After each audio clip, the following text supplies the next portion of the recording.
Dewan Perwakilan Rakyat Republik Indonesia telah mengesahkan RUU atas perubahan Undang-Undang Nomor 3 Tahun 2022 terkait Ibu Kota Negara menjadi undang-undang. Pengesahan tersebut dilakukan dalam rapat paripurna DPR RI pada Selasa 3 Oktober 2023. Dewan Perwakilan Rakyat Republik Indonesia telah mengesahkan RUU tentang perubahan atas Undang-Undang Nomor 3 Tahun 2022 terkait Ibu Kota Negara menjadi undang-undang. Pengesahan itu dilakukan dalam rapat paripurna DPR RI pada Selasa 3 Oktober 2023.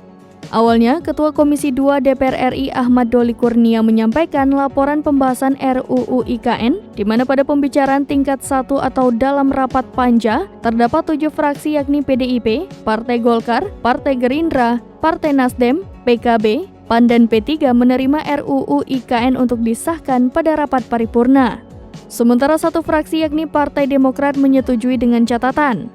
Setelah menyampaikan laporan pembahasan RUU IKN, Wakil Ketua DPR RI Sufmi Dasko Ahmad selaku pimpinan rapat meminta persetujuan pengesahan RUU IKN menjadi undang-undang kepada peserta rapat.